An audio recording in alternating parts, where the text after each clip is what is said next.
नमस्कार दर्शकों, मैं हूं सोनिया और आप देख रहे हैं कार्यक्रम आध्यात्मिक ज्ञान चर्चा।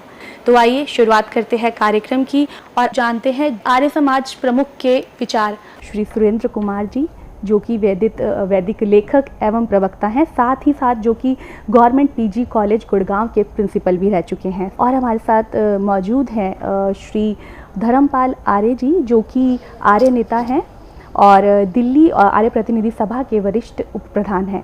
यहाँ मैं धर्मपाल जी आपसे जानना चाहूँगी कि यहाँ पर ये कहते हैं कि स्वामी दयानंद ने सत्यार्थ प्रकाश के सप्तम समोल्लास में कहा है कि ईश्वर से मेल होता है और ईश्वर का साक्षात्कार होता है।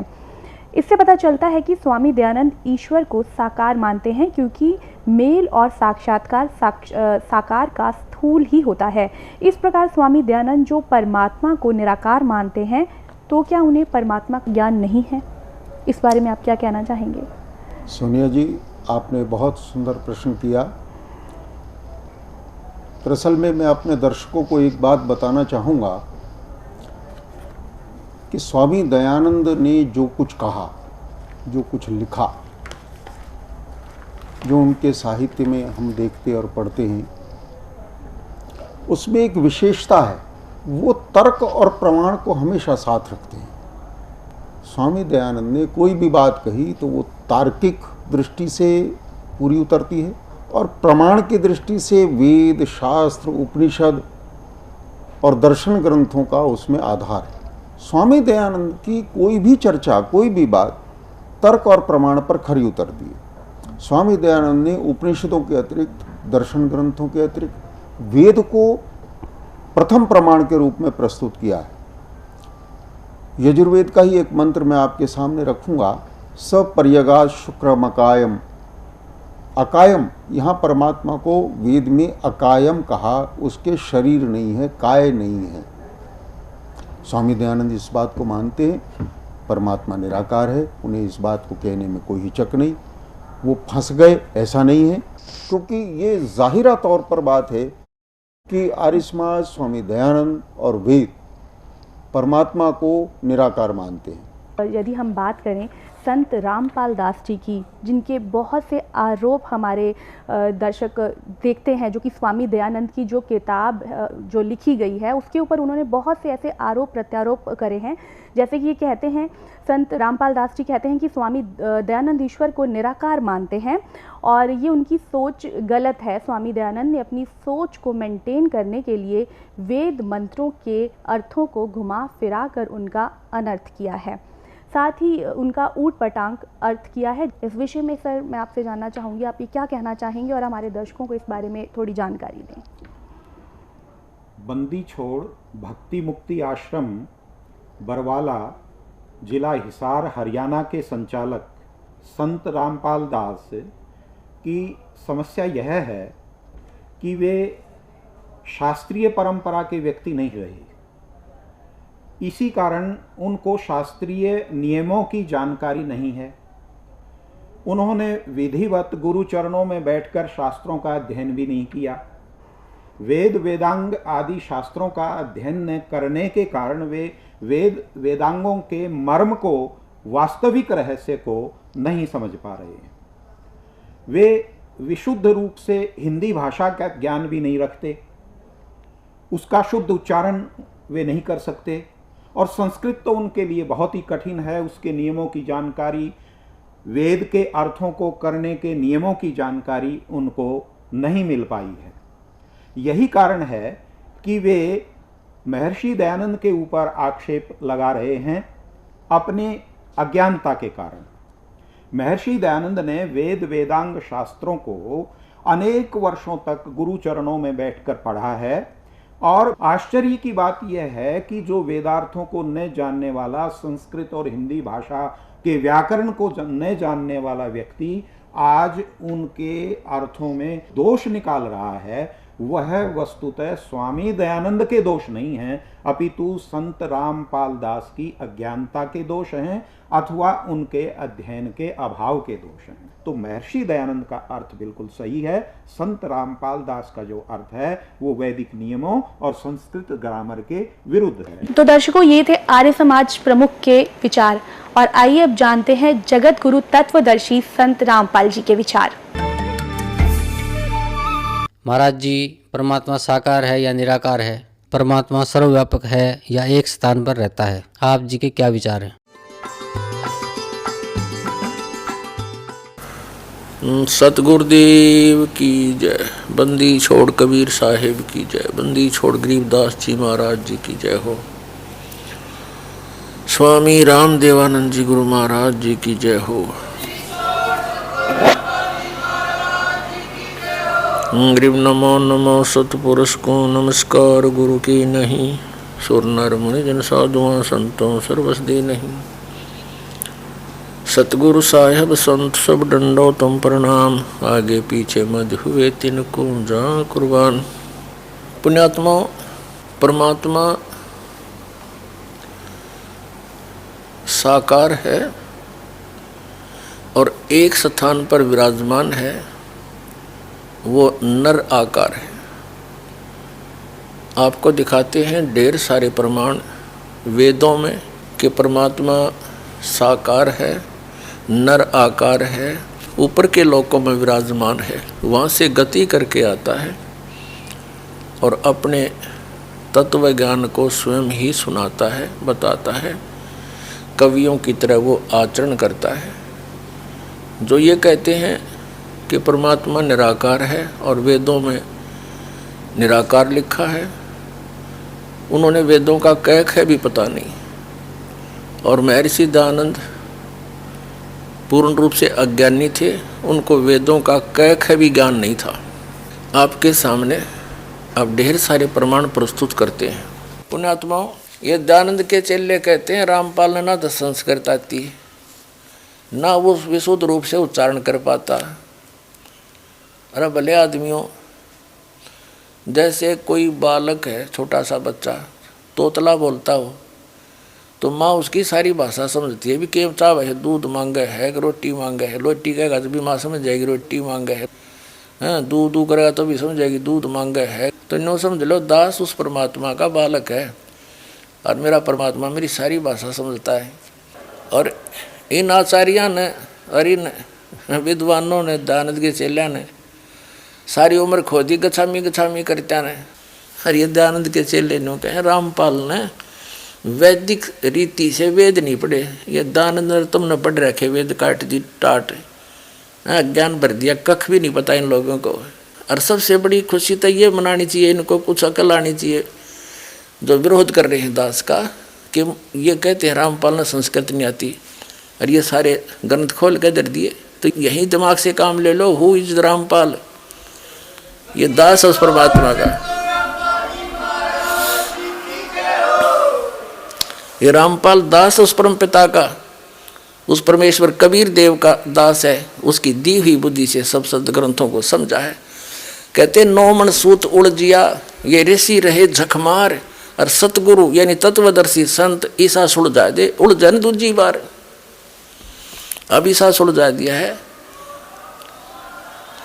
इस कलयुग में नहीं उलझ सकता अभी। अब ये थोड़े से दिन में ये ट्या ट्या करने वाले हैं ना विरोधी, सिर पटक कर बैठ जाएंगे। जनता इन्हें बोलने नहीं देगा। बच्चा बच्चा भी बस चुप हो जाओ, तेरे दिन सुन ली तुम्हारी ये बकवाद। अरे सामने प्रमाण दिखा रहा है, दास ने गला पड़ा लिया और जेल तक जा लिया इस सच्चाई को ऊपर लाने के लिए, और ये फिर भी बकवाद कर रहे हैं। इस दास ने तो न्यौछावर कर रखा है जीवन परमात्मा के लिए। परमात्मा के बच्चों तक इस तत्व ज्ञान को पहुँचा कर छोड़ूंगा, चाहे कुछ भी बीतो मेरे साथ।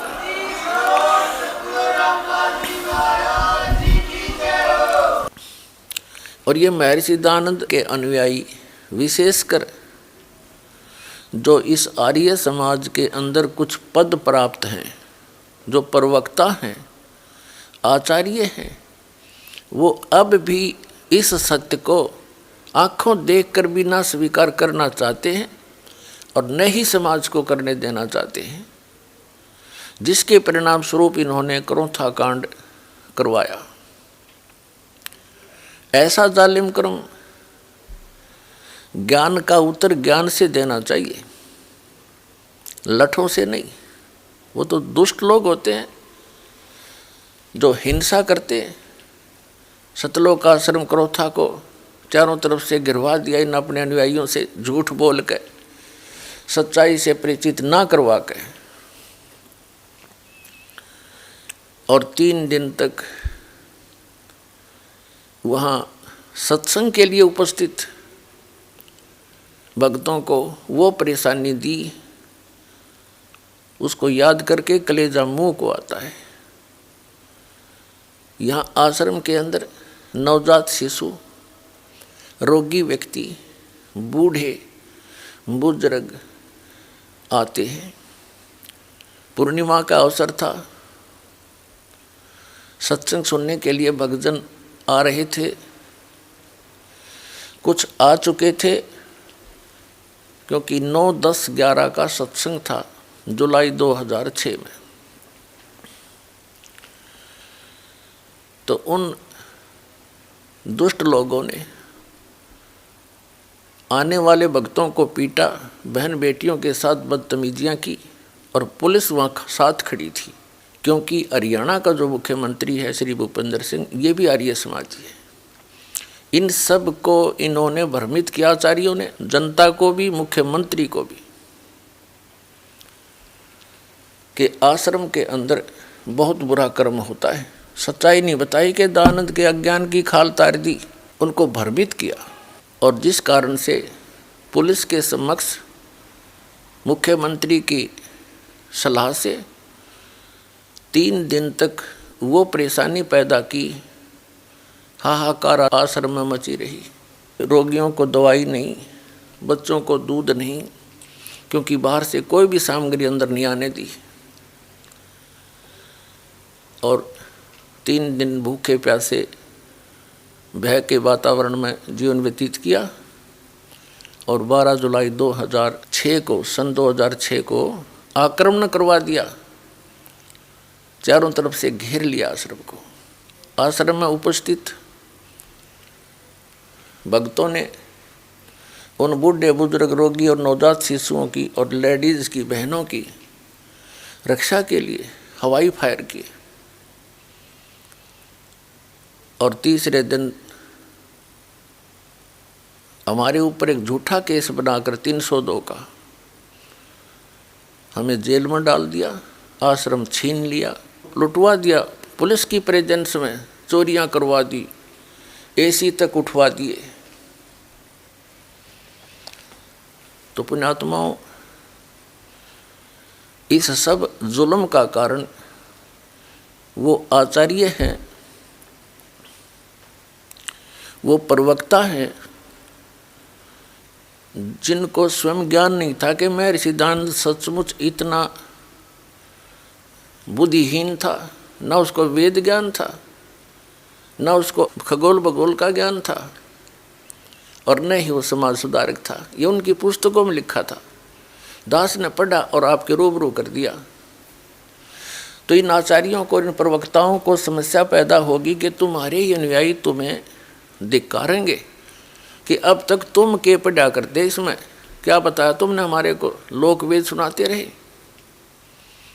इस डर से इन्होंने जनता का ध्यान बांटने के लिए क्रोथा कांड करवा दिया। इन्होंने जब देखा कि रामपाल फंसा नहीं, आदमी कोई मरा नहीं, और ये तो बात बिगड़ गई। आश्रम का नाश करने के लिए, प्रचार बंद करवाने के लिए इन्होंने स्वयं ही एक व्यक्ति को मार डाला, क्योंकि शराब प्या के बदमाश ला रखे थे, स्वयं भी इनके अनुयायी आए हुए थे। तो इन्होंने सुनियोजित तरीके से वो जुल्म कर दिया। उस मृतक के सब लक्षण प्रत्यक्ष करते हैं कि आश्रम से चली गोलियों से उसकी मृत्यु नहीं हुई। ये लैब जो लेबोरेटरी होती है जहाँ से सरकार ने खुद जांच कराई है, उस लेबोरेटरी की रिपोर्ट में FSL रिपोर्ट वो बताते हैं, उसको बोलते हैं, उसमें स्पष्ट किया गया है। हम आश्रम के अंदर बैठे थे, आश्रम से बाहर नहीं गए, हमारे ऊपर आक्रमण किया गया। SDM रोहतक अपने आदेश में लिखता है कि मैं भी वहाँ उपस्थित था और उपस्थित पुलिस ने वहाँ पर जो प्रोटेक्शन में थी बहुत बचाव करने की चेष्टा की, लेकिन भीड़ उग्र थी, वो काबू नहीं आई। तब पुलिस ने मुझे राय दी कि इसको कब्जे में ले लिया जाए, आश्रम को खतरा है, और मैं भी सहमत था इस बात से, क्योंकि मैं वहीं पर था, SP DC भी वहीं पर थे। आश्रम कब्जे में ले लिया गया। फिर झूठा केस बनाया गया कि पंचायत आई थी रास्ता खुलवाने के लिए, रास्ता जाम वो खुद कर रहे थे। तो ऐसा जुल्म इन लोगों ने किया हमारे साथ, वो तो परमात्मा ही इनको सजा दे या इनाम दे, भगवान पर छोड़ते हैं। लेकिन हम अपने परमात्मा पर गर्व करते हैं कि उन्होंने ऐसे जुल्म किए, फिर भी हम सुरक्षित, और आज ये ज्ञान शिखर में पहुंच गया। इन सब फिटे मुँह हो जाएंगे।